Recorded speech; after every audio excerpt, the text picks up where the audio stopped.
Hola, bienvenidas y bienvenidos a Inoportunos. Este es nuestro cuarto episodio. Este podcast diseñado para hablar sobre conceptos de la psicología a la luz de la vida cotidiana, a la luz de situaciones que a todos y todas nos pasan. Y los vamos enlazando de una forma muy cotidiana a manera de diálogo. Entre David Díaz y yo, Jorge López.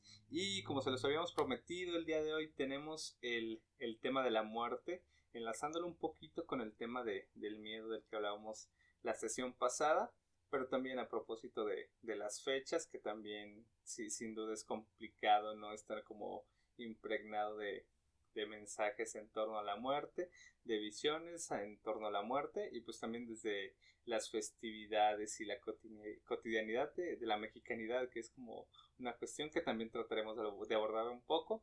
Pero bueno, David, para ir comenzando con el tema, con el episodio del día de hoy, muerte. ¿Cómo comenzar a hablar de la muerte? Si desde el miedo o cómo comenzar a hablar de este tema. Pues como decías, por una parte, si lo queremos enlazar más directamente con el episodio anterior, a mí sí me gustaría como abordar este sentido del miedo a la muerte.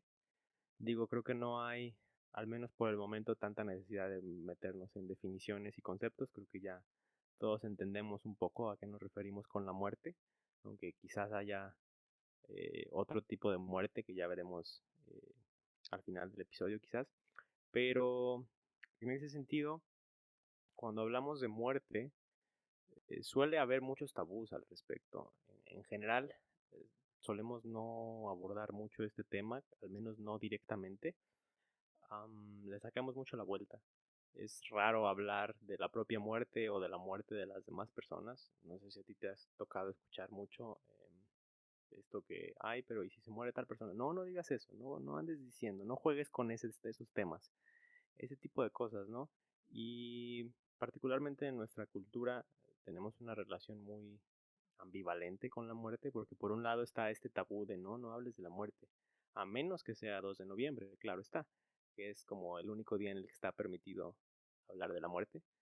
Probablemente quienes nos escuchen ya, para el momento en que nos escuchen ya habrá pasado el Día de Muertos, pero pues será interesante ver, digo, nosotros grabamos esto antes de que será interesante ver cómo se vive ahora en tiempos de COVID.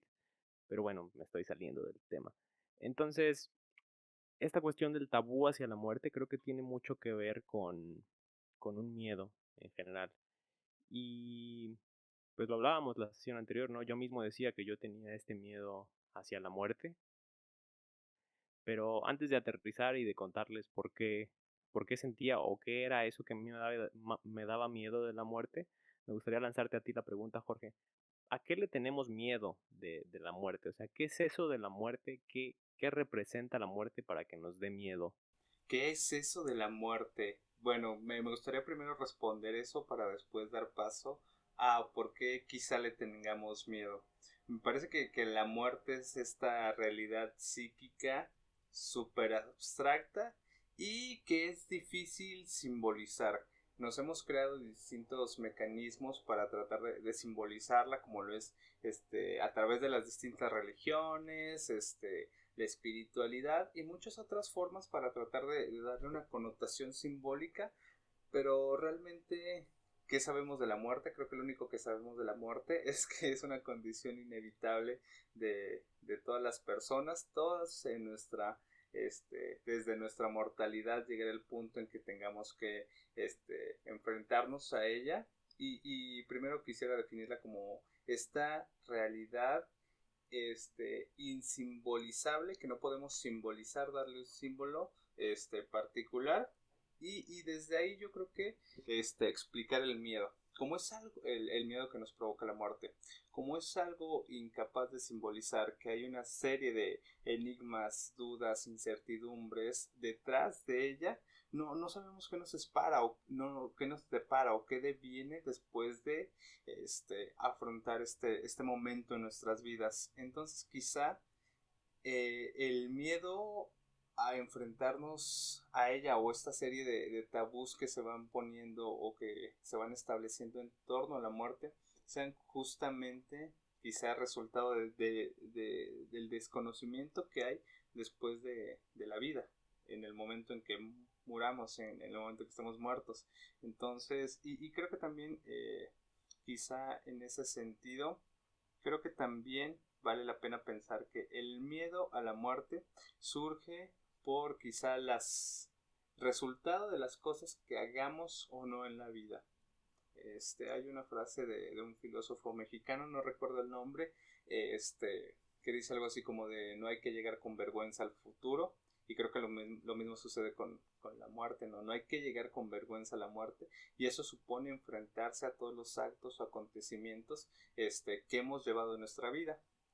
Si realmente hemos hecho algo que pueda aportar en la vida de los demás o en la colectividad social de la que somos parte, pues yo creo que podemos enfrentarla de mejor manera.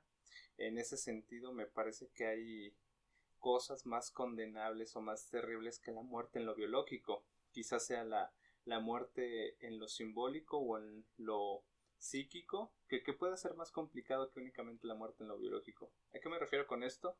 A esa situación en que pues llegue nuestra hora de morir y no haya nada más.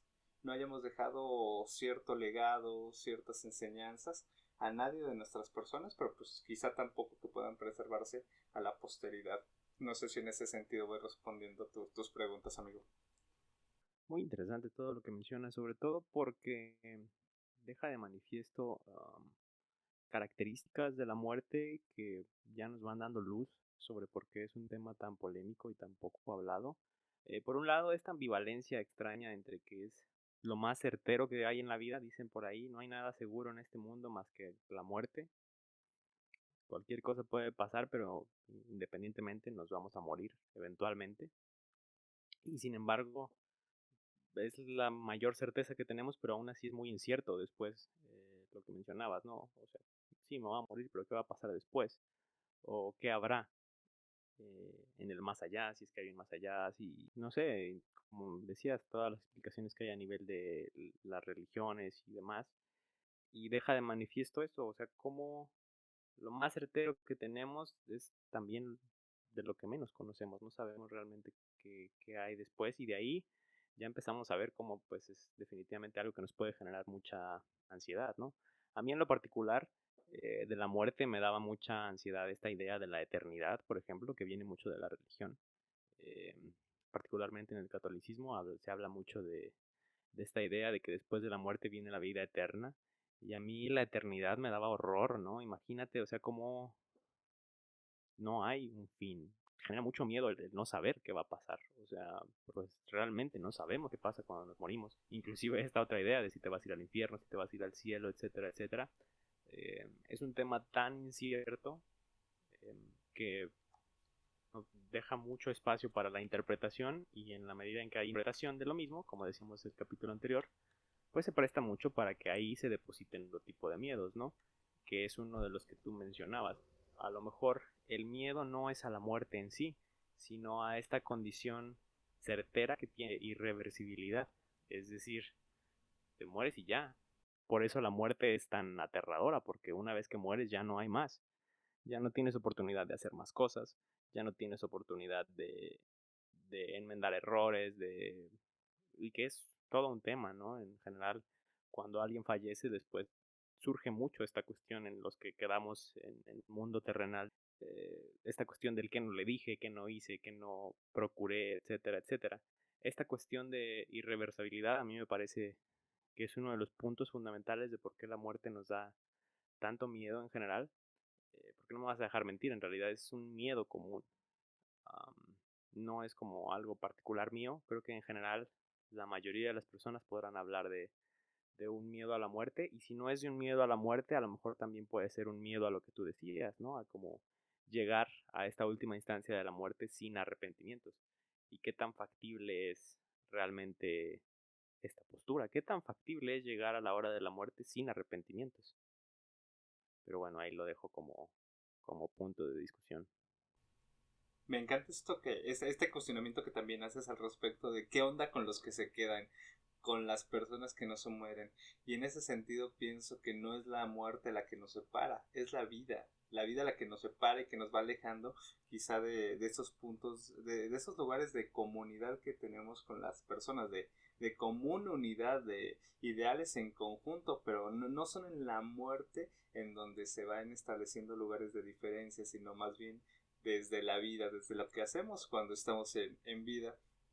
También esto que planteas acerca de qué nos da miedo de la muerte, si yo tuviera que responder qué es lo que me da miedo de la muerte, pues morirme, yo no quisiera morirme y quizá en contraoposición a lo que decías, pues a mí particularmente en la infancia, en estas fantasías de la infancia yo tenía como la fantasía de querer vivir eternamente, y poder ir por la vida acumulando experiencias, viajes, conocimiento y aprendizaje y cuestiones así. Y esa era quizá como la principal fantasía en torno a la cual quizá giraba mis fantasías infantiles.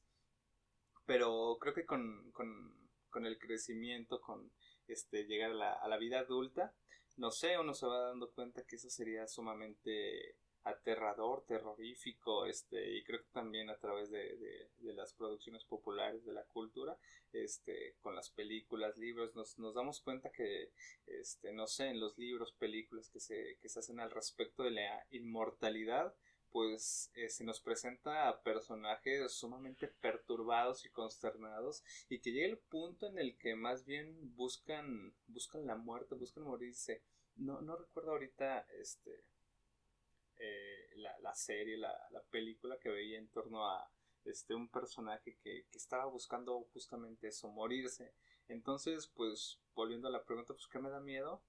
este, Morirme. ¿Y qué hacemos quizá frente a esta condición inevitable en la vida? ¿Qué hacemos con este temor quizá de algunos a vivir eternamente o de algunos otros a morirnos? Pues yo creo que volviendo un tema un poquito al concepto de que la muerte no es representable, no la podemos representar, es un enigma. Entonces, ¿qué hacemos como respuesta ante no poder representar este enigma en la vida? Hacemos cosas que sí se pueden representar, que puedan representar lo que somos, lo que cómo vamos viviendo, nuestros ideales, en lo que creemos y cómo lo representamos particularmente, pues de forma súper simbólica a través de las producciones artísticas, se me ocurre. Buscamos preservarnos en la vida a través de estas representaciones, a través de escribir, a través de hacer pintura, a través de todo lo que hagamos. Algunos hacen canciones o cada uno desde sus trincheras hace lo que cree para, digamos, preservar y afrontar un poquito este miedo a la muerte. Les digo, una forma de representar esta situación es el arte. Y creo que el arte se nos presenta también como una forma digamos, de trascender en la vida y también como respuesta frente a esta angustiante condición que todos tenemos y que inevitablemente todos tendremos que afrontar en algún punto de nuestra vida. Entonces, en ese sentido, yo pregunto, y también para ir avanzando en el tema, David, pregunto, estas formas de trascender o la trascendencia en sí se puede pensar como un mecanismo para afrontar el miedo a la muerte, a morir. Lo pensaba primero la trascendencia no como una manera de afrontar el miedo a morir, sino la pensaba como, no sé, como una de las cuestiones que hacía generar el miedo. No sé, pensaba yo, parte de lo que resulta aterrador de la muerte también es el olvido. Como decir, al menos yo así lo siento, ¿no? Como que pase mi vida y me muera y no haya hecho nada trascendente y ya, mi vida no haya significado nada, no haya habido nada para los demás y me olviden. Este, a mí me gusta mucho un anime manga que se llama One Piece, supongo que tú lo habrás escuchado, muy famoso. Y hay una escena con un personaje que dice, ¿cuándo morimos? No es cuando nos dan un balazo, no es cuando nos enfermamos de algo incurable, no es cuando nuestro corazón deja de latir. Morimos cuando nos olvidan, morimos cuando somos olvidados. Y entonces es tipo de perspectiva es algo muy común en nuestra sociedad. Tendemos a idealizar mucho la manera en la que vivimos y a querer a querer eso, ¿no? Venir al mundo y dejar huella, dejar un impacto, hacer algo. Y como si eso le diera un significado a la vida y por ende también a la muerte. Y entonces se me hace muy interesante compararlo con cómo tú le das este giro y hablas de la trascendencia como una manera de sobrellevar o de lidiar con el miedo a la muerte, que pese a que parece algo muy opuesto a lo que yo tenía concebido, ahora que lo pienso, pues es tal cual la otra cara de la misma moneda, porque es una manera de um, utilizar la trascendencia como una manera de reducir el miedo a la muerte.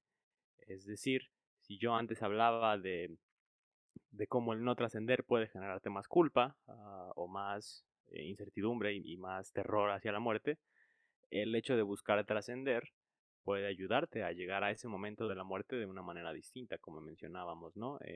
A tal punto que ya no morimos, como dirían en One Piece, sino que ya no vamos a ser olvidados, estamos dejando algo, un legado, y hay una muerte como, pues no sé si llamarle digna, sino, pues en términos sociales es una muerte de una vida bien vivida, dicen por ahí, ¿no? Entonces, esta obsesión con la trascendencia quizás tiene que ver con un deseo de no morir, con un deseo de perdurar y de mantenernos vivos, ya sea, que es muy común también, ¿no?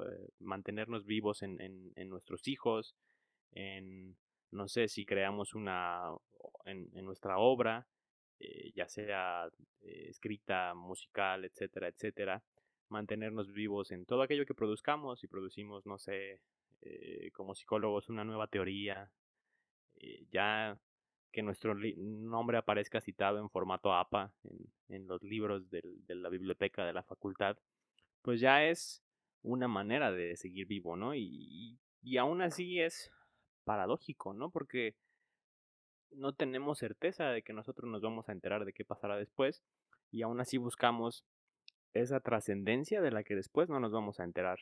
Entonces, no sé, ya poniendo en perspectiva estos dos puntos y antes de pasar a lo siguiente, me gustaría preguntarte, ¿de dónde viene realmente o de dónde crees tú que viene nuestro deseo, nuestro impulso por trascender? Híjole, me parece bastante complicada la pregunta y más porque creo que implica una gran respuesta. La mayor aproximación que podría hacer al respecto, pienso en una frase de Octavio Paz que decía, ¿qué me importa la muerte si no me importa la vida? Y creo que de ahí la importancia de la trascendencia, la importancia de trascender y pensar en trascender como dejar un legado, justamente como lo decías, ver nuestro nombre citado en APA, crear una gran producción artística, crear un libro, o quizá algunas personas lo hacen más en la cotidianidad, dejando sus enseñanzas a través de la descendencia que se deja a través de los hijos. Creo que también es una forma de dejar un legado, y no solo de los hijos, sino también de las personas a las cuales les podemos transmitir algo. Y creo que en ese sentido la importancia de la trascendencia como legado. Y no trascender en el sentido meramente de pensar en trascender como igual a producir. O sea, no es lo mismo trascender produciendo obras, libros o cuestiones así, si en cierto sentido hay un vacío al respecto de estos productos. Y se me ocurre muy el ejemplo del capitalismo voraz, en donde actualmente uno de los fines es la producción de dinero como un fin único, sin ver qué hay detrás del dinero, por ejemplo, como lo puede ser el bienestar, como lo puede ser la felicidad. Y en ese sentido creo que la importancia de no ir pensando en esa visión de trascender como medio de producción en sí, sino más bien como medio para preservar un legado, que también en ese sentido creo que la importancia de la trascendencia también se funda como respuesta frente a esta inevitable condición que todos vamos a afrontar. En ese sentido yo pienso, a mí ¿qué me da miedo de la muerte? Pues morirme.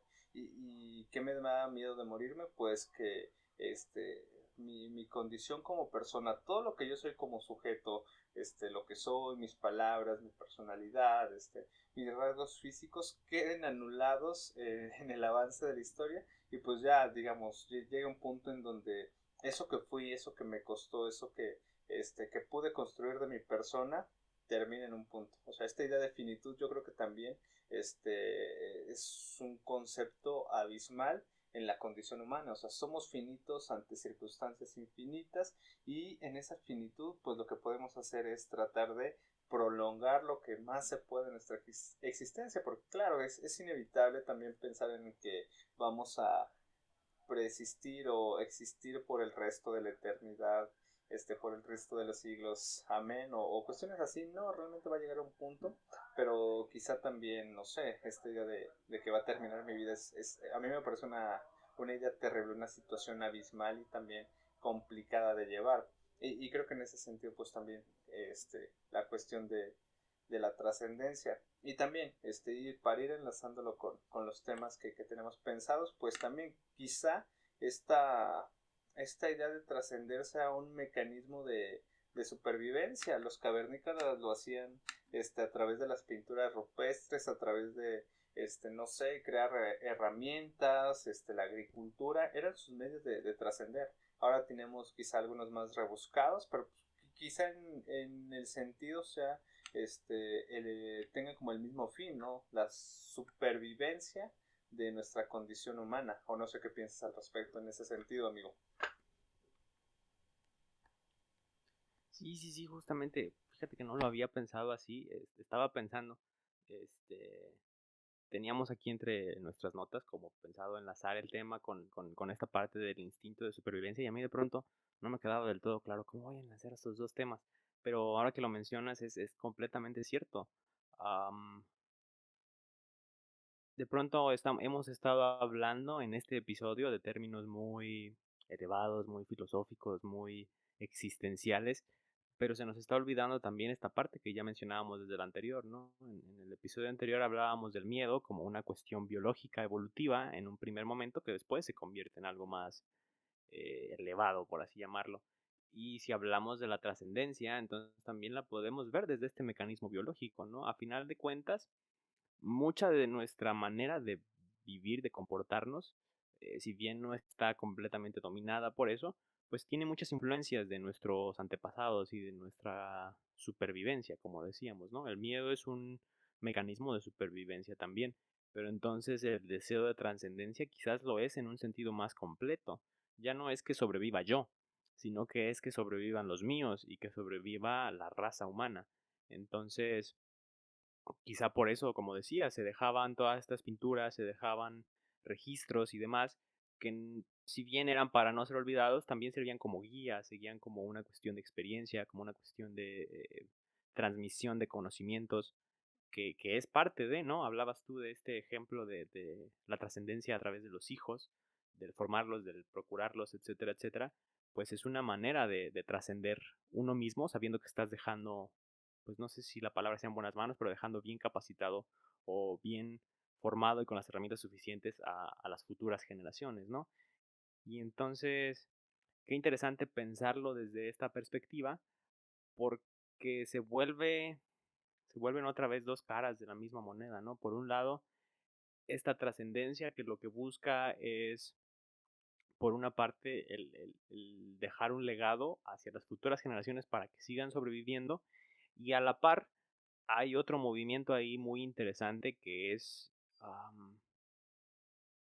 otra manera de huir de la muerte, ¿no? Es como si yo dijera, bueno, pues a mí no me fue tan bien en la vida, pero estoy luchando porque a las futuras generaciones les vaya mejor, que en cierta manera es también, y durante mucho tiempo fue así en relación a la muerte, ¿no? Muchos de los avances que tenemos como sociedad a nivel científico, a nivel político, a nivel tecnológico, si bien algunos de nuestros tiempos ya van más en el sentido de la comodidad, muchos de ellos tenían que ver con una aversión a la muerte, ¿no? Como por ejemplo todos los avances que hay en medicina, todos los avances que hay en ingeniería, en tantas cosas que han hecho que pues la longitud promedio de la vida humana se haya extendido mucho. Si nos vamos a siglos atrás, muchas el promedio de vida, de expectativa de vida era alrededor de los 30, 40 años. Y ahorita no tengo aquí el dato exacto, pero es arriba de los 70 años de edad, dependiendo si, creo que hay una diferencia importante entre hombres y mujeres, pero arriba de los 70 años de edad es nuestra expectativa de vida. Y entonces, ¿de qué reflejo eso? De que como sociedad hemos tratado de procurar dilatar la muerte, ¿no? Hacerla cada vez más lejana y no sé, hemos visto muchas películas, libros, novelas, etcétera, etcétera, donde la trama principal es un personaje que busca conseguir la vida eterna, ¿no? Que busca hacerse inmortal y demás. Y si está tan presente en los libros, quizás es porque es una cuestión genuina de nuestra sociedad, ¿no? Y como seres humanos, como decías tú, quizás es algo que estamos buscando y que poco a poco, bueno, no diré que hemos ido logrando, pero que por lo menos los pasos van hacia allá, ¿no? Es decir, si ya aumentamos 30, 40 años nuestra expectativa de vida, eso ya es algo muy impresionante. Entonces, pues no sé, creo que es un tema bastante interesante ya que lo enlazamos de esa manera. Y este instinto de supervivencia creo que nos da pie para otro tema bastante interesante, pero antes de abordarlo me gustaría saber qué piensas tú al respecto de esto, Jorge. Me parece muy interesante, pero también me surge la pregunta, ¿alargar la vida hasta dónde? Y también, quizá ahí de forma romántica pienso, o me gusta pensar, sí, claro, de forma romántica, que como personas, como humanos, somos más que carne pegada a un hueso. Y creo que en ese sentido la preservación de la vida se ha buscado garantizar en el sentido de garantizar que la carne pegada al hueso funcione de manera adecuada. Y también en ese sentido, pienso que en esta tendencia de prolongar la muerte y alargar la vida, creo que los avances no han sido de la misma forma, no han sido el mismo paso de alargar la vida en lo psíquico, de alargar las condiciones adecuadas de vida de las personas. Hoy nos damos cuenta que hay mayor prevalencia de enfermedades crónicas en la vejez y que esta mayor prevalencia pues también se da en concordancia con digamos vejeces no tan exitosas. ¿A qué me refiero con esto? Que los planes y proyectos de vida de las personas quizá no se han extendido tanto como su vida. Quizá la mayoría de las personas pues tiene que vivir al día y no tiene la posibilidad de pensar qué hacer con su vejez. Y pues sí, o sea, creo que el comentario en ese sentido es que no nos hemos detenido a pensar cómo alargar la calidad de vida adecuada en lo psíquico de igual forma que con la vida en lo biológico. Y por ejemplo, pienso en la situación de que, bueno, hace poco veía una nota donde Elon Musk, el nuevo rockstar de la tecnología en la vida cotidiana que anda ahí haciendo los inventos del mundo super innovadores, presentaba algo que se llamaba el Neurolink, que era una especie de chip, o sea, en esta fascinación por modificar el cuerpo. Bueno, él presentaba esta especie de chip que se insertaba en el cerebro y que mejoraba las funciones cognitivas, atención, memoria, percepción y pues eso te hacía un ser humano más productivo. Y entonces, en ese sentido, también creo que la crítica va a esta clase de fascinación por modificar el cuerpo como si fuera como de manera similar a los gadgets que tenemos en la vida cotidiana y que nos comoditizan la vida, porque tú lo planteabas, allá no se trata únicamente de sobrevivir, ahora se trata de sobrevivir o de vivir de la forma más cómoda posible. Hoy vivimos más y vivimos más cómodas que hace, no sé, un siglo. También trayendo referencias de la cultura popular. Hace poco veía la miniserie de Drácula, de 3 capítulos que está en Netflix. Y en el segundo capítulo Drácula, en el segundo, en el tercero, Drácula despertaba en una sociedad contemporánea, en una casa pues de clase media, promedio en Estados Unidos, y él decía, wow, o sea, ¿cómo viven como reyes? O sea, ¿cómo pueden tener todas estas comodidades? ¿Cómo pueden tener a personas hablando en un aparato de forma incesante que era la televisión? Entonces, en ese sentido creo que hoy vivimos más tiempo y más cómodos.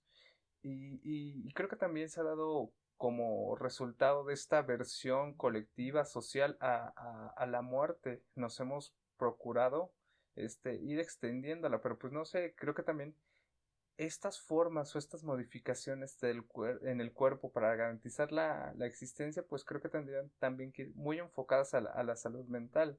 Pienso también en el tema de los fármacos, de los nootrópicos, que son estos fármacos que también ya están disponibles y que mejoran nuestras funciones cognitivas y que desde ahí ya van estableciendo ciertas diferencias de clase porque son las clases privilegiadas las que van a tener, por ejemplo, mayor acceso al Neurolink o tienen acceso actualmente a estos fármacos nootrópicos que los hacen más productivos. Entonces las personas que no tienen acceso no tienen esta misma capacidad cognitiva, este alargamiento en la vida psíquica y pues bueno, no sé, estas diferencias también van generando condiciones de desigualdad en lo social. Y creo que valdría la pena también, o sea, como profesionales de la salud, apostarle quizá a fortalecer mecanismos de salud mental que, que, que fueran que fueran más allá de esta visión, esta fascinación tecnológica por modificar el cuerpo. Ando escribiendo algo al respecto, te lo compartiré, amigo, a ver si ya me invitas a participar, escribiendo artículos de opinión en sí conciencia. Pero bueno, en ese sentido creo que vale la pena hacer la crítica a esta extensión de la vida, de la supervivencia, que ya no se trata de sobrevivir, de supervivencia, sino de vivir más cómodamente. Pero no sé si quisiera preguntarte, amigo, ¿cómo abordar esto desde las visiones tradicionales o estos conceptos de mortalidad e inmortalidad que tenemos en la vida? Fíjate qué interesante como lo mencionas, porque de ahí me hace pensar y relacionarlo mucho con los temas que ya hemos hablado.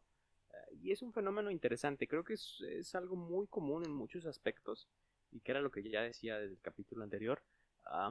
Venimos de una manera de concebir el mundo y de una manera evolutiva de sobrevivir, que después si lo trasladas a nuestro contexto actual, se vuelve poco práctica y se vuelve inclusive perjudicial. ¿A qué me refiero con esto? Por ejemplo, toda esta insistencia por extender la vida no es otra cosa que una cuestión biológica. Para que la especie se perdure, pues es importante que vivamos más, ¿no? Y en la medida en que vivimos más, pues es más fácil que nos reproduzcamos, que tengamos mejores condiciones, etcétera, etcétera, etcétera. Y entonces, de pronto seguimos guiándonos por estos impulsos, pero tal como pasó con el miedo, ya en nuestro contexto actual, eh, nos hemos olvidado de otras cuestiones importantes, que es eso que decías, ¿no? De pronto extendemos la vida física, pero ¿a costa de qué a nivel mental? Porque, pues sí, tenemos mejores condiciones de vida, tenemos mayor expectativa de vida y sin embargo, ¿cuántos suicidios hay? ¿Cuántas personas con enfermedades degenerativas, por ejemplo, de demencia?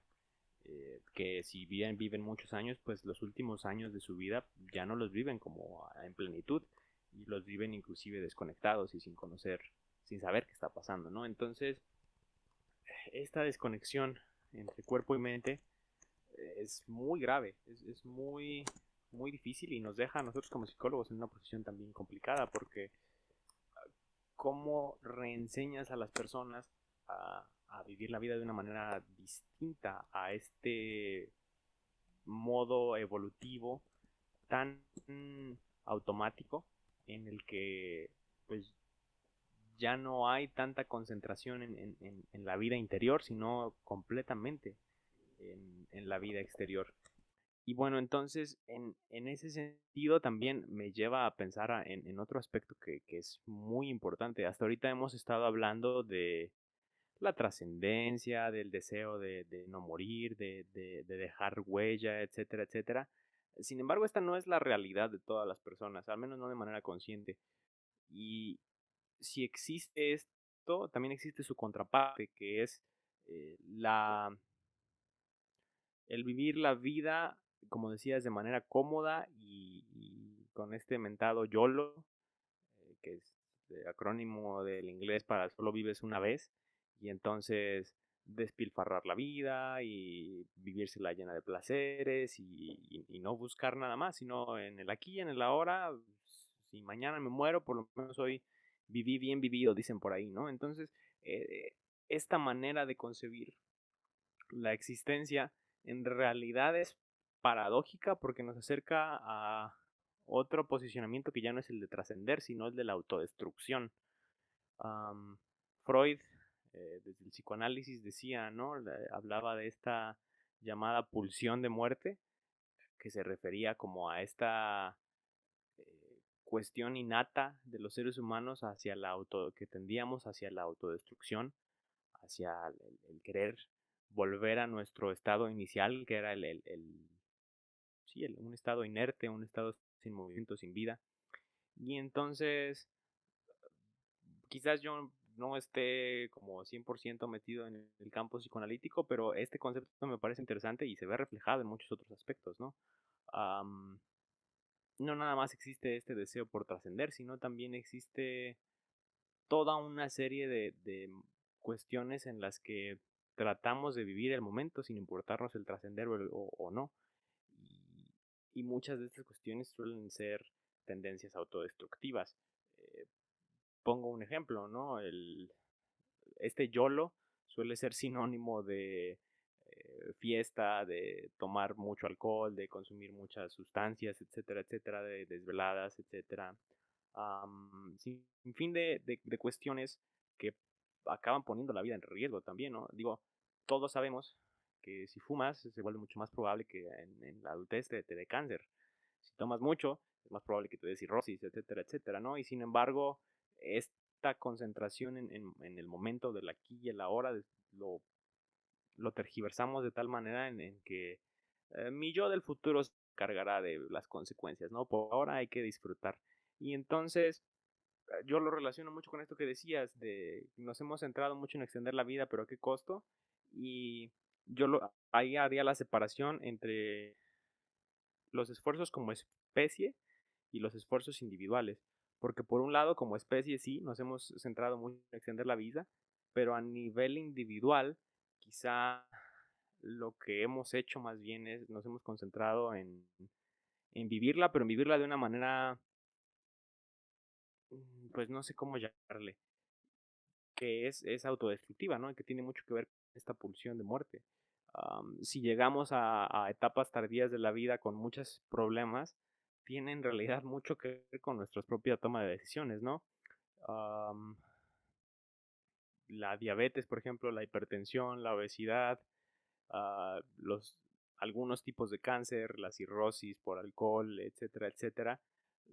Si bien hay un componente genético, hay componentes muy complejos, no es algo como directamente explicable así tan fácil, pero mucho para que estas enfermedades se desarrollen tiene que ver con nuestras decisiones en la vida temprana, ¿no? Es decir, si yo no me preocupo en lo más mínimo por la alimentación y cómo, pues más probable es que me desarrolle obesidad, diabetes, hipertensión, etcétera, etcétera, y entonces mi vida de adulto mayor ya no sea tan vivible, por así llamarle, ¿no? Entonces, digo, esta cuestión de la pulsión de muerte, de todas estas tendencias autodestructivas que llevamos a cabo. Y por ejemplo, no sé, yo pensaba en esta época de COVID, el salir sin cubrebocas, el salir sin las medidas pertinentes, el que no nos importe si nos contagiamos o no, también es un factor de riesgo, una actitud de riesgo, de ponernos en una situación en la que, bueno, pues no pasa nada. Entonces, de pronto hay no sé, yo lo llamaba y lo ponía como en las notas, una sensación o una percepción como de inmortalidad, um, en el sentido de, pues, de algo me he de morir, dicen por ahí, o, ay, a mí no me va a pasar, yo no me voy a enfermar, ay, sí, yo sí fumo, pero pues, no pasa nada, etcétera, etcétera. Como un tanto centrarte en disfrutar la vida que lo que acabas haciendo en realidad es, pues, perjudicarte en muchos aspectos, ¿no? Y, y pues sí, como si tuviéramos esta percepción de a mí no me va a pasar, pues no pasa nada si manejo en estado de ebriedad, yo no voy a chocar. Hay muchas personas que les pasa, pero a mí no me va a pasar. Ay, no, a mí no me va a dar cáncer, a mí no me va a dar esto, a mí no me va a pasar lo otro. Como que vivimos en un a mí no, y vivimos la vida sin tomar en cuenta muchas cuestiones que después a la larga se acaban convirtiendo en un martirio ya en los años finales de vida. O no sé tú qué piensas al respecto de esto. Totalmente de acuerdo con lo que dices, a propósito de que traes a colación el tema, el concepto de pulsión de muerte en Freud, totalmente de acuerdo también con Freud y esta visión de la forma de vivir. Y sí, claro, concuerdo en ese sentido porque esta idea de vivir el momento es pura pulsión de muerte, puras tendencias regresivas, bueno, es meramente la búsqueda de realizar conductas para volver a este estado inorgánico, para reducir las tensiones en la vida. Y creo que la evidencia empírica nos ha demostrado que no es la mejor forma de vivir. Lo digo a propósito, de los muchos casos de rockstar, de figuras del cine, que aparentemente se nos presentan como figuras exitosas porque viven el momento, porque van de fiesta, porque no hay límites en su vida, pero vemos cómo se están suicidando. Pienso en el caso del vocalista de Linkin Park, Chester Bennington, que aparentemente pues había triunfado en la vida bajo este esquema, bajo esta visión gringa de lo que supone el éxito en la vida. Y quizás sí, claro, había una vida vivible en lo biológico, pero ahí creo que vale la pena voltear a ver el tema de la salud mental, a propósito de los objetivos de este podcast, hablar de la salud mental. Creo que también vale la pena pensar y ver la salud mental desde esos lugares, desde cómo estas conductas, estas formas de vida, estos estilos de vida, muy gringos de afirmar la nadería y la insignificancia de la existencia humana, pues no nos van llevando a involucrarnos en conductas de riesgo que sin duda se van traduciendo en reducción en nuestra vida, reducción en el tema físico, pero también reducción de nuestra vida en el tema psíquico. Creo que sí es evidente que no es quizá la mejor forma de vivir, dada la evidencia empírica que tenemos al respecto de estos casos aparentes de éxito, pero que también están cometiendo actos como suicidarse. Es evidente que tenemos que voltear a ver otro lado, pensar en otros caminos, en otras rutas y en otras formas de garantizar la salud mental. Y lo dices, claro, está la decisión propia de que todos y cada uno de nosotros, nosotras, decidamos irnos de fiesta y tomar alcohol desmedida como si no hubiera mañana, o a propósito del tema COVID, no tomar las medidas de distanciamiento social o sanitarias que se han establecido. Son formas de pulsión de muerte y está la decisión individual, pero creo que también es resultado de condiciones estructurales y sociales. Evidentemente estamos, digamos, llenos de mensajes que me parece trivializan el tema de la muerte, lo trivializan en el sentido de que, por ejemplo, hoy escuchamos que hay más de 40,000 muertos por el tema COVID y pues X ya se ha naturalizado tanto, ya forma parte del paisaje. O también el tema de las ejecuciones en México como resultado de la violencia, pues también, o sea, ya son parte del paisaje y las condiciones del contexto humano. Y en ese sentido se trivializa la muerte, o sea, ya es algo tan común que quizá esta aversión a la muerte, a morirnos, se ha ido normalizando en nuestra vida. Ya lo vemos como una situación cotidiana, pero también se banaliza la vida. Se banaliza asumiendo que quizá nuestros actos no tienen, a propósito de lo que hablábamos al principio, no hay trascendencia y pues que si me muero hoy, si me muero mañana, pues total.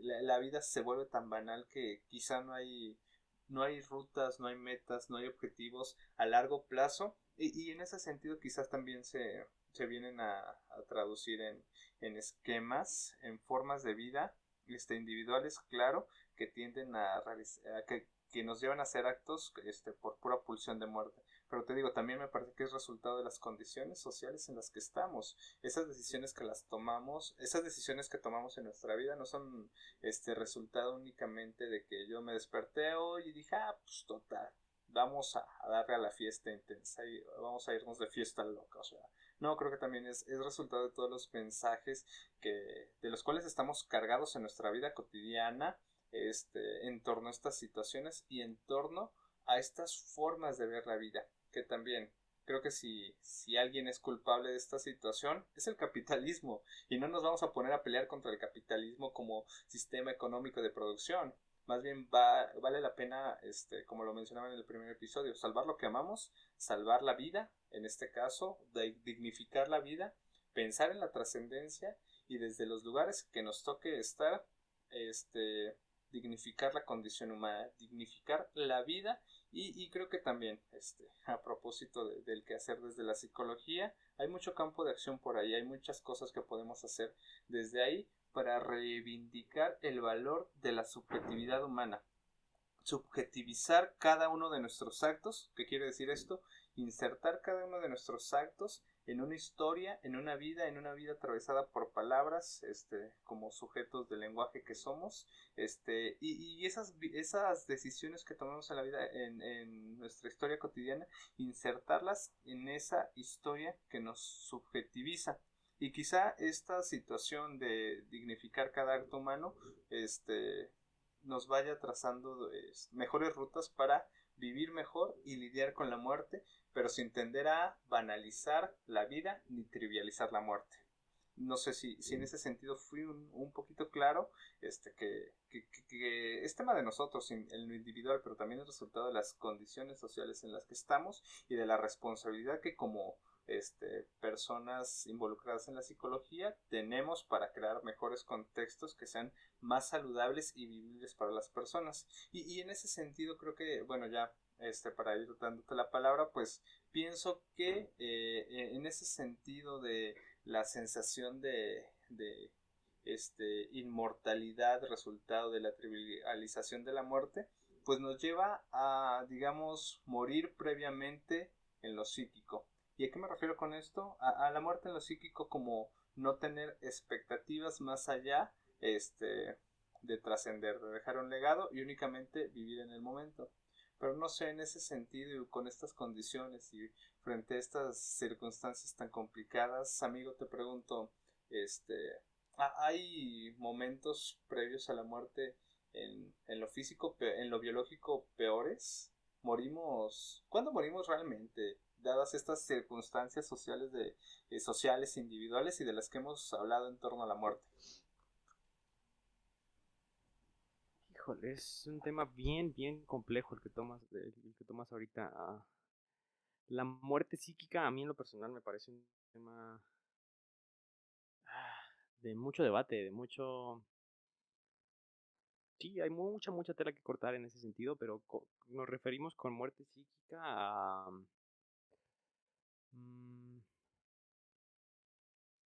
no sé realmente cómo definirlo de manera concisa, pero en realidad, como dices, hay muchos destinos peores que la muerte, am, no trivializando, no diciendo así como de, ay, mejor me muero, ¿no? En lugar de que me pase esto, sino más bien de pronto le huimos mucho a la muerte sin darnos cuenta de que ya hay una muerte en vida.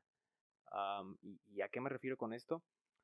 Por ejemplo, toda esta idea que hablábamos ahorita del vivir así desmesuradamente sin pensar en las consecuencias y como dices, si algún día me he de morir y demás, trivializando completamente la vida y decir, pues no pasa nada, no significa nada lo que estoy haciendo, pues es una manera de renunciar a muchas cosas.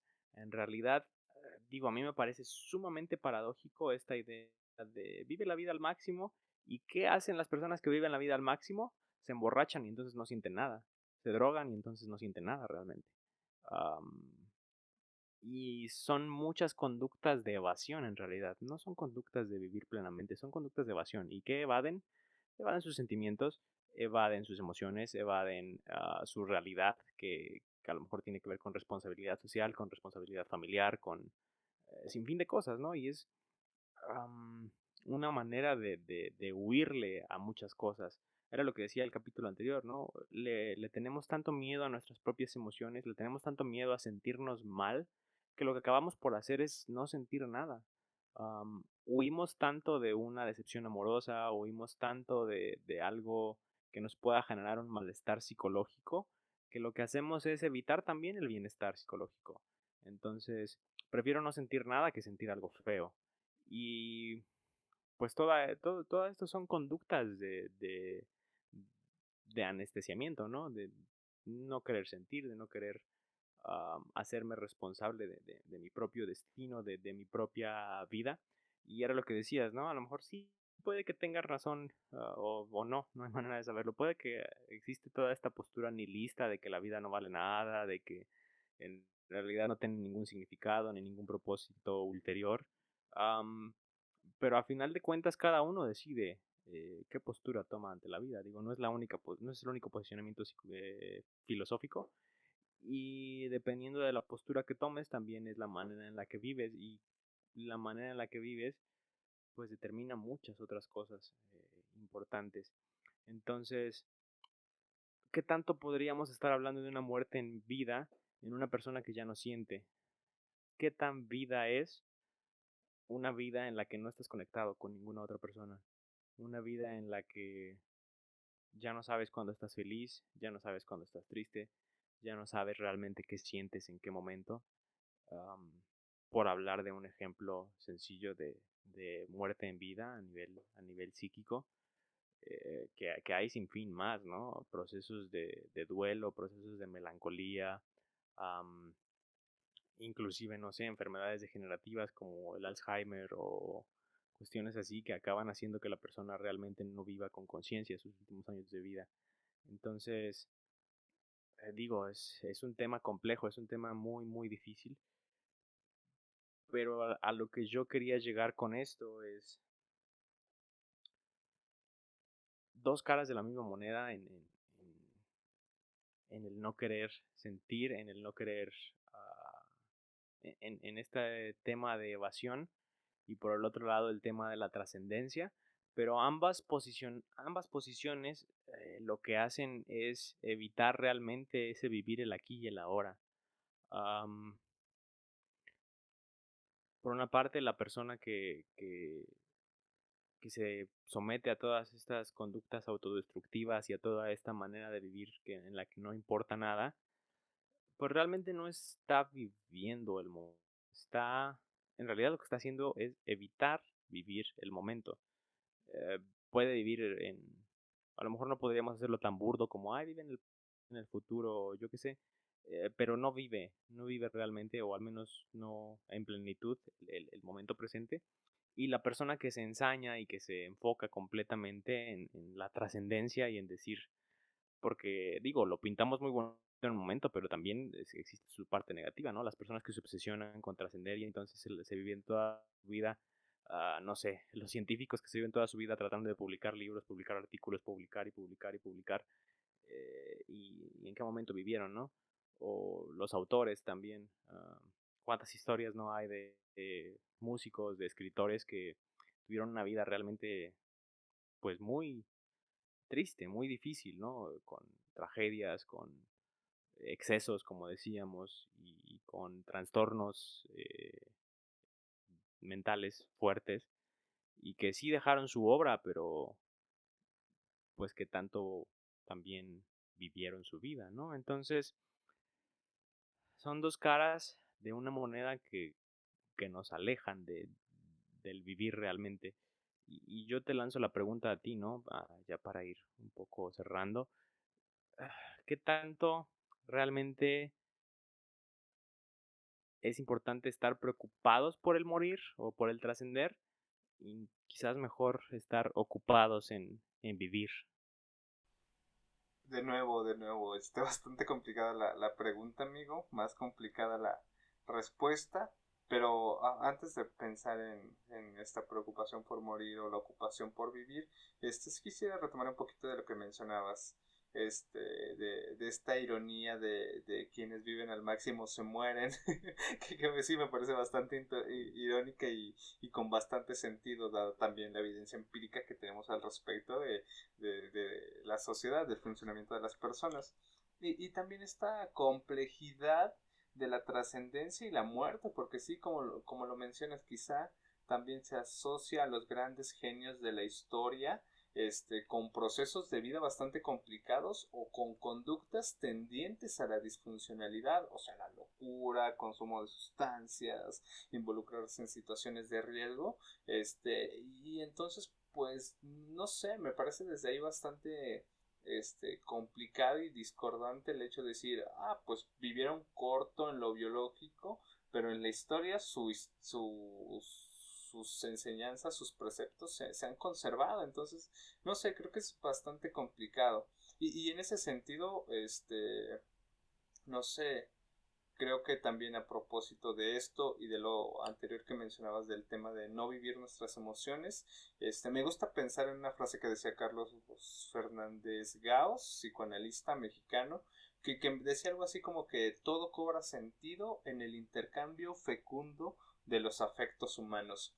¿Qué quiere decir esto? Que vivimos en función a intercambiar afectos que nos nacen de forma espontánea con los afectos espontáneos que surgen de otras personas, y en ese intercambio, en ese dar y recibir está la vida, en ese entretiempo en que ambos expresamos lo que surge de nuestra subjetividad humana, es que está la vida. Y quizá valga la pena en ese sentido recobrar el valor de los afectos humanos y de la necesidad de conectarnos desde los afectos, desde las emociones para vivir.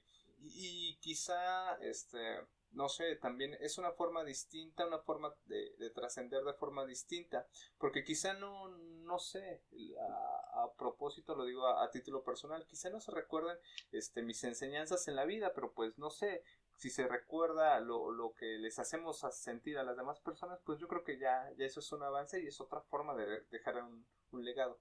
Quizá no en el tema académico, no en la producción artística, pero igual es dejar un legado.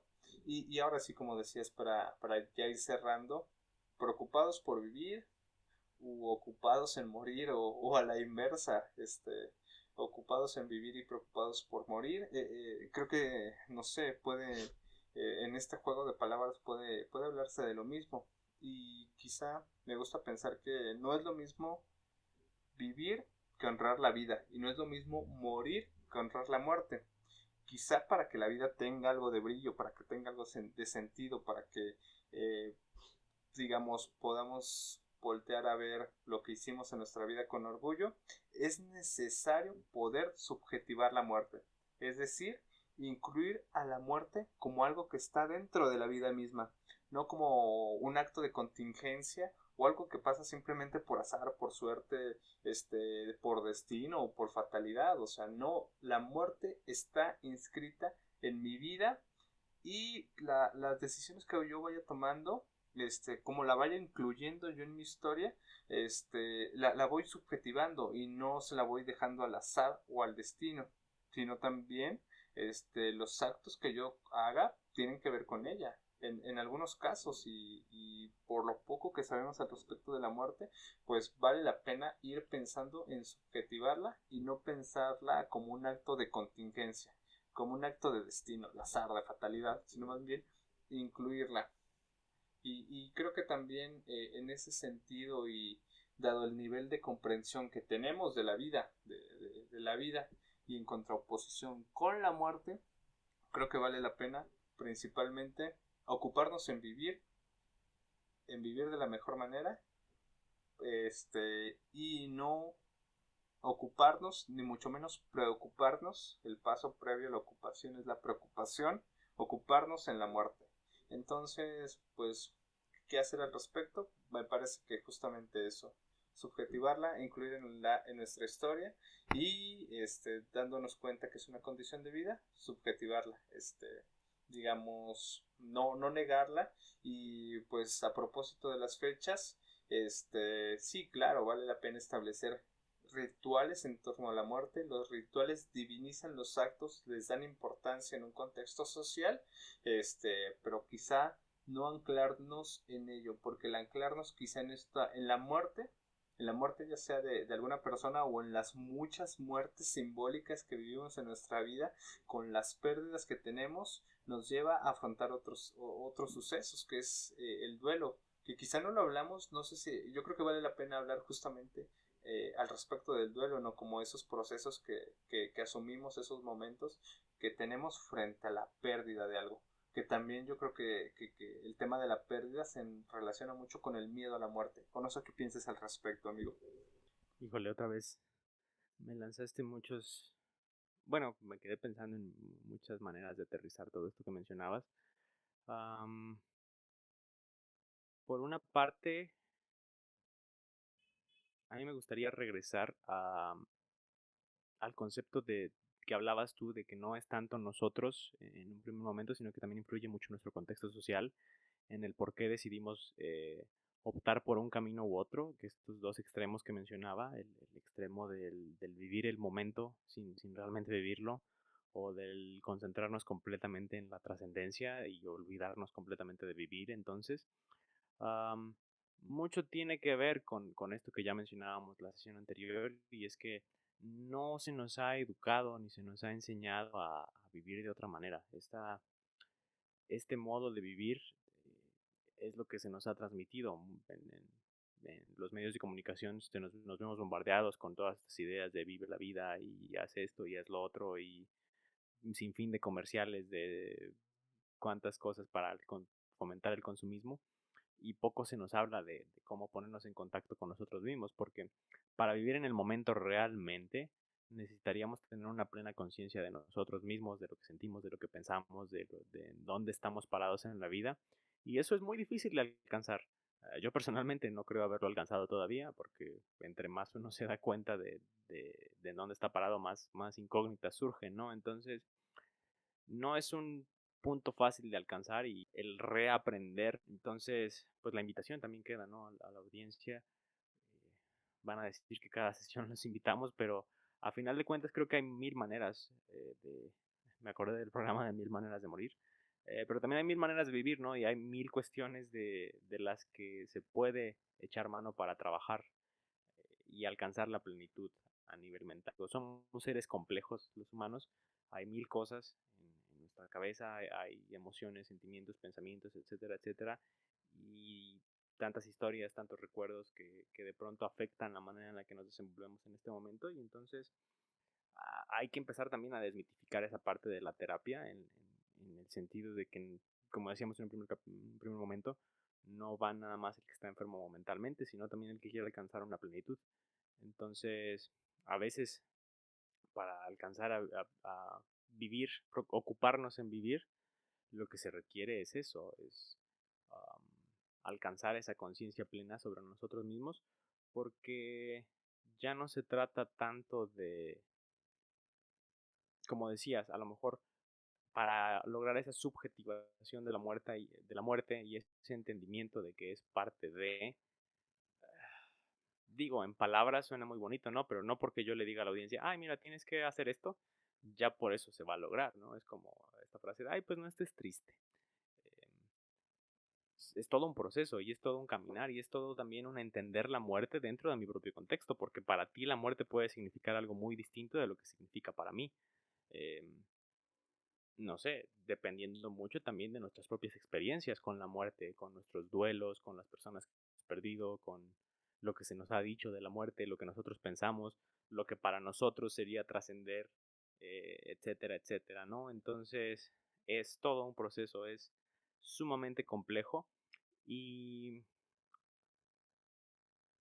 pues me gustó también esto que mencionaba sobre la manera en la que el mexicano se relaciona con la muerte a través del Día de Muertos.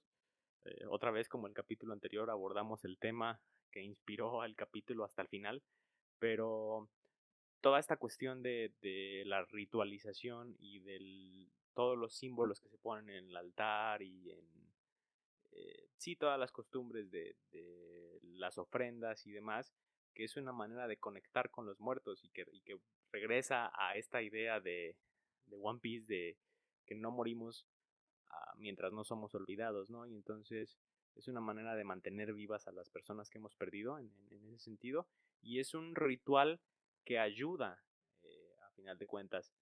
De pronto como psicólogos nos sentimos todopoderosos y nos sentimos que nosotros hemos descubrido la panacea del mundo, pero en realidad mucho de nuestros conocimientos y mucho de lo que nosotros vemos como positivo para la salud mental ya existía desde antes, ¿no? Todas estas cuestiones ritualísticas son maneras de lidiar con los duelos que decías tú, ¿no? Entonces,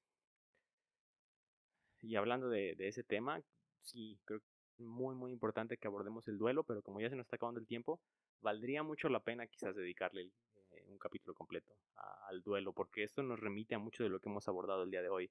Eh, porque un proceso de duelo no es nada más la pérdida de alguien que falleció. Ay, podemos tener duelos ante muchas otras pérdidas. Y como seres humanos perdemos muchas cosas en la vida, ¿no? Pero ganamos muchas otras también. Entonces, pues sí, ¿qué te parece si lo abordamos la siguiente semana, el tema del duelo? Y pues ya para ir cerrando este capítulo, como decíamos, cada uno escoge la manera en la que decide vivir. Puedes pasártela preocupado por la muerte o evitando la vida, o puedes pasarla procurando vivir realmente en plenitud cada momento de tu vida.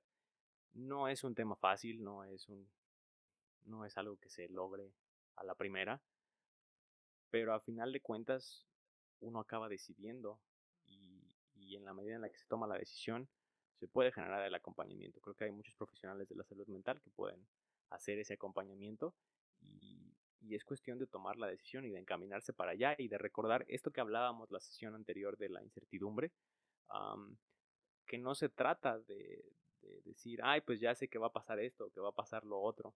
Quizás sí tenemos certera la muerte, pero todo lo que hay en medio no. Y entonces, en eso que hay en medio entre el momento actual y mi muerte, quizás ahí podemos insertar el concepto de esperanza en el que hablábamos en el capítulo de la incertidumbre, ¿no?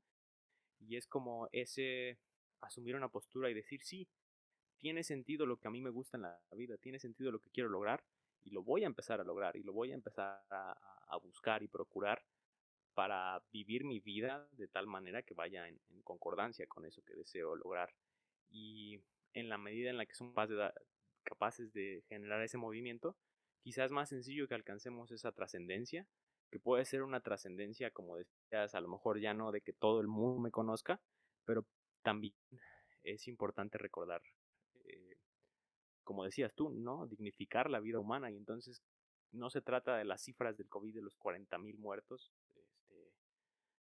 cada uno de ellos era una persona, ¿no? Y entonces, en la medida en la que somos capaces de dignificar cada una de las vidas, de que puede haber trascendencia si tan solo una persona se vio beneficiada por lo que yo dejé o por lo que yo hice en esta vida, ¿no?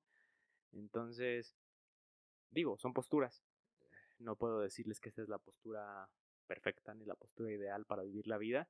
Al menos es la que yo tengo y por eso me gustaría compartirla. Pero creo que en la medida en la que somos capaces de tomar estas dos posicionamientos, de decir, con que ayude a una persona, con que este podcast le llegue a una persona, yo ya siento que está trascendiendo de cierta forma. Y sobre todo el, bueno, ¿cómo quiero yo trascender? ¿Cómo quiero yo vivir mi vida? Y tener la certeza y la esperanza de que eso que quiero hacer y que quiero lograr tiene sentido, a partir de ahí pues se puede generar una serie de movimientos que nos permitan ubicarnos realmente en vivir la vida y no en estarla o evadiendo o huyendo de ella o procurando de una manera que no nos permite tampoco vivir. Sí, sí, totalmente. Concuerdo totalmente en el sentido de que tanto la vida como la muerte están en función de la singularidad de cada ser humano, de cada persona y cada una la vivimos de forma distinta.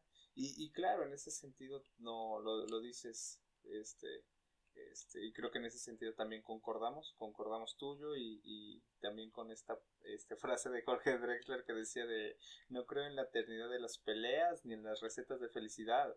Y tampoco esta es una receta de cómo asumir la muerte, ni qué hacer ante la muerte, ni qué hacer con el miedo ante de la muerte o de morirnos o la conciencia de la mortalidad, porque está en función de la singularidad de cada persona. Quizá las propuestas, los caminos, las rutas que podemos ir, de las cuales podemos ir hablando es pues justamente esto que mencionabas, pero también ahorita se me ocurre que quizá llevar el concepto de la muerte al espacio público. O sea, que en el espacio público podamos hablar de la muerte y decir, pues está pasando esto. También como una de lo que no se nombra no existe. Entonces, nombrar la muerte como forma de nombrar las historias que hay detrás de esas muertes, las vidas, las personas que había detrás. Entonces, llevarla al espacio público, hablar de ello.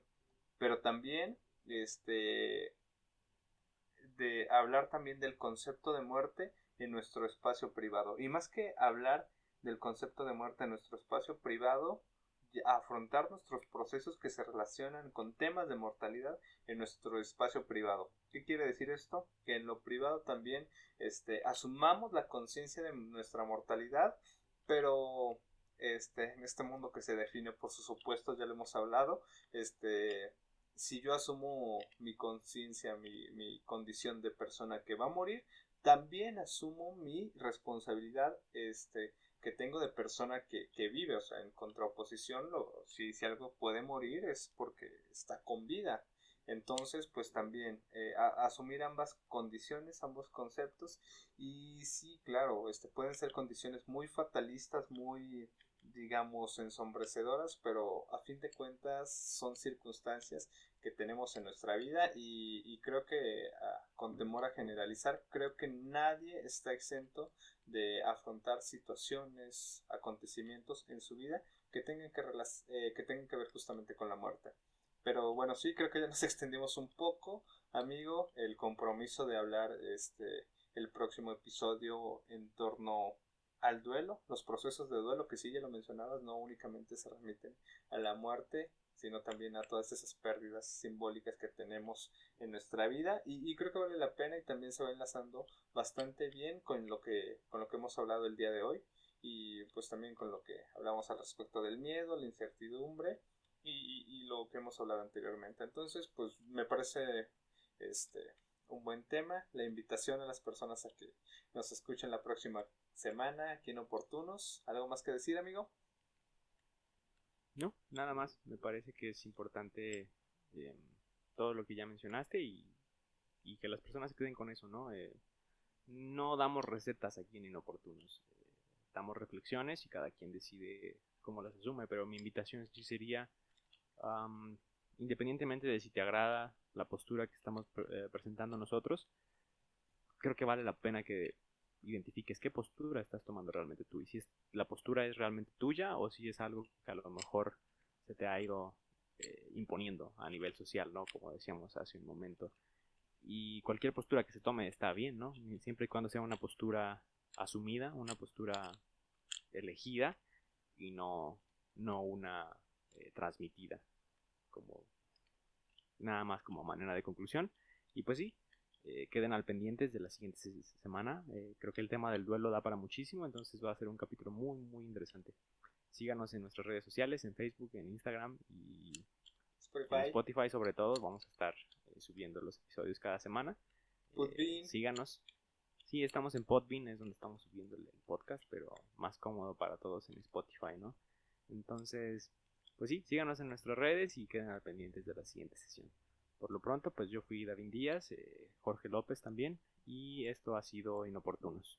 Escúchenos en el camión cuando estén cocinando o donde quieran. Hasta la próxima.